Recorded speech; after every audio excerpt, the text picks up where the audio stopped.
Hi, PreKers, it's Mrs. Morrison, back with you today to hear a story. Now, before we start our story and talk about our letter this week, let's be reminded of our sight word for this week. Boys and girls, our sight word is the word you. Y-O-U spells you. And I am glad that you are here today to hear a story. Our letter this week is the letter D. Capital D, line down, one big boom. Lowercase d, line down, one little boom in the opposite direction. D. The letter D makes a sound of D. The sound of D. The sound of D. The letter D makes a sound of D. Like in the word dragon. D is for dragon. Boys and girls, dragons are animals. Oh, but they're not real animals. Do you remember when we talked about unicorns? Some animals we use our imaginations to think about. That's right. A dragon is an animal in our imaginations. There's all kinds of fun stories about dragons. Let's hear one today. Now, our story is a little long, so let's get started. But this is really one of my favorites. This is called Raising Dragons. Raising Dragons, and it's written by Geraldine Nolan. Raising Dragons. Let's learn about this little girl who raises dragons. Now remember, dragons aren't real, so I think she might be using her imagination. Let's look and see. Ooh, there's Dragon Island, a volcano, raising dragons. Pa didn't know a thing about raising dragons. He raised corn, and he raised peas and barley and wheat. He raised sheep and cows and pigs and chickens. He raised just about everything you need for life on the farm. But he didn't know a thing about raising dragons. Ma didn't know about dragons either. She made a really nice home for us. But when it came to dragons, she didn't even know what they wanted for dessert. Now me, I know everything about dragons. I knew they were real. At first, Pa thought the notion of dragons on the farm was just plain foolishness. I'm not too peculiar about fancy critters, and I don't have time for make-believe, he told me one day. So when Pa said he didn't want to talk anymore, I knew I better keep my opinions to myself. I did my chores with my thoughts in my head at one end of the barn, while Pa worked at the other end with his thoughts. I don't think her parents believed her that there were dragons. I remember the day my life with dragons began. I was out for my Sunday before supper walk near Miller's Cave, and I came across something that looked like a big rock, but it was too round and too smooth, not large enough to be a rock, not hard enough to be a rock. Carefully, I rolled into the cave and I went and fetched Pa. What do you think it is, Pa? An egg? A big egg, was all he said. Now you stay away from this thing, daughter. No telling what might come out of it. I couldn't tell if Pa was more scared than worried. You just stay away. Do you hear me? He said, pointing his finger. Let's see what she does. I always minded my parents, never had a reason not to. And I tried to mind my Pa now, but I could not stay away. Day after day, I'd go to Miller's Cave to wait and to watch and to wonder what's coming out of that egg. One night, I couldn't sleep. I got out of my bed and climbed out my window onto the perch Pa had made for me in the oak tree. But a loud noise broke the stillness of the night. Crack! It was larger than 100 firecrackers on the 4th of July. Crack!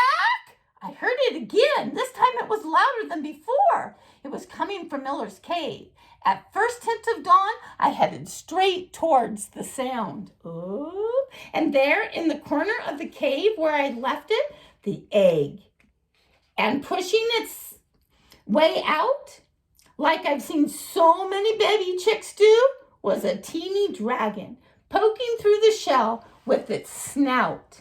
It was love at first sight. Hey there, little fella. Welcome to the world, I sang soft and low. As I stroked his nose, a sweet little purring whimper came from him. As I touched skin to skin, I knew I was his girl and he was my dragon, and I named him Hank. Hank was just fun to be around, a joy. He was a fire-breathing dragon, and he made sure he kept his temper whenever I was near. Pa would have seen the sense of having a dragon around who ate you out of house and home. Thankfully, Hank preferred fish, frogs, eels, and insects to beef, lamb, chicken, and pork, and he did have a healthy appetite. Ma never wanted to know about Hank. Whenever I talked about him, she would cover her ears and sing. She said having a dragon around had to be worse than having a field full of critters. But it wasn't. Look at her feeding him.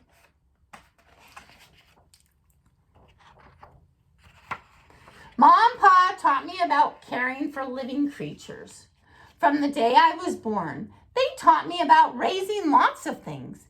But they never imagined that someday I would take care for critters most folks don't even believe exist. It did take a little time, but whether they liked it or not, Hank was part of our lives. Oh my goodness. He was an awesome thing, growing to be as big as the barn from tail to snout. Hank was very clumsy when his wings came in, but once he learned how to use them, we'd go flying, mostly at night. Up until then, I had been afraid of the dark. The shadows and the muffled noise and the complete quiet stillness always seemed to be waiting and watching me.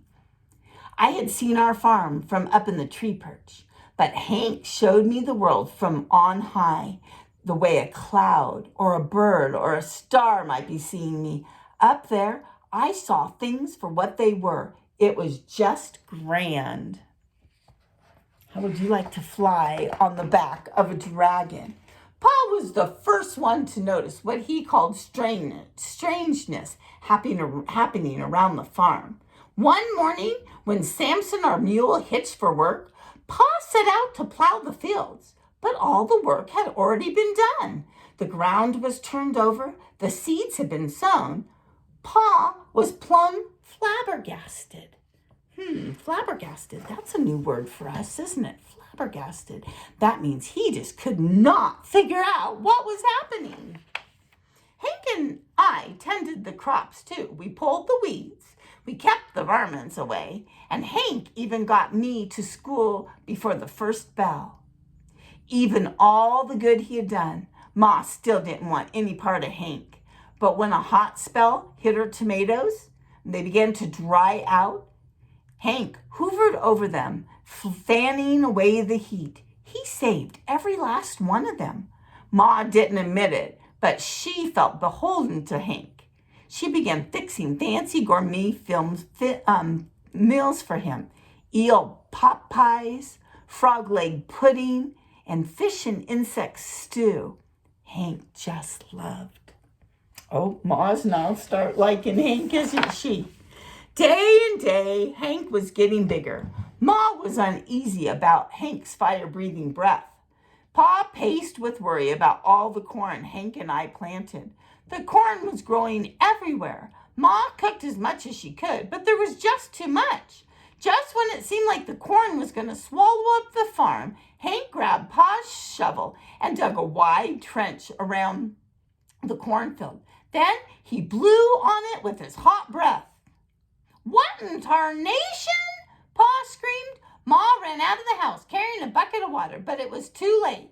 The whole field was ablaze. We couldn't believe our ears. Pop, pop, pop, pop, pop, pop, pop, pop, or our eyes. Hank was making popcorn. It took the entire week to salt and bag it. We sold it all at a profit. It was the first dragon popcorn anyone had ever saw or tasted. Oh, it was really good, too. When Ma harvested her tomatoes, Nancy Atkins bought some. She claimed they had special medicine value to them. She said they cured her gout. Pretty soon, Folks wanted dragon-grown food like they wanted medicine or magic cures, but there was nothing magical about them. It was just Hank. The crowd and attention decided it's his fate. One evening, Ma and I were sitting in front of our potbelly stove. She was shelling peas while reading Murdoch's Adventure Lattice of the Known and Unknown World, a book I had gotten from the library that morning. In that instance, I realized what we needed to do. Come morning, Hank and I had to set out for the dragon-shaped landmass floating in the middle of the ocean. There were dragons everywhere. They put us in their best hotel, invited us to eat in their best restaurant. Hank felt right at home. When I saw Hank playing run and fly and chase, I knew he had found the perfect place to be. All in all, it was a great vacation. Ooh, on Dragon Island, huh? But at the end, it got really hard. I had to say farewell to Hank, at least for now.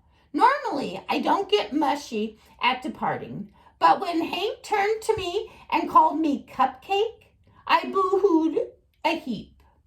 Just as I was about to board the plane, Hank stood there on the runway, trying to hide a wheelbarrow behind his back. His toothy grin lit up like a cloudy day. That wheelbarrow was full of rocks, Mama squealed in puzzlement. They ain't rocks, Mother. They're eggs. They're dragon eggs, I exclaimed. Pa beamed right proud. Each egg looked different from the rest. One glowed, one glistened, another flickered, and one even sparkled. I stood admiring the lot of them. Looking at those eggs, I thought about my Hank. For now, he was somewhere, out there somewhere in the world. I knew I would see him again. Wondering when was the only thing that fixed my mind. But in the meantime, I knew what I had to do. The same way Pop knew farming was in his blood, I knew raising dragons was in mine. Oh, look at all those eggs. She'll be raising some dragons, won't she? There are some things you just know. Oh my goodness, look at the little dragons that she is raising. That's a fun book. I like this book, Raising Dragons. Boys and girls, have a great day, and we'll see you tomorrow for another story. Bye-bye.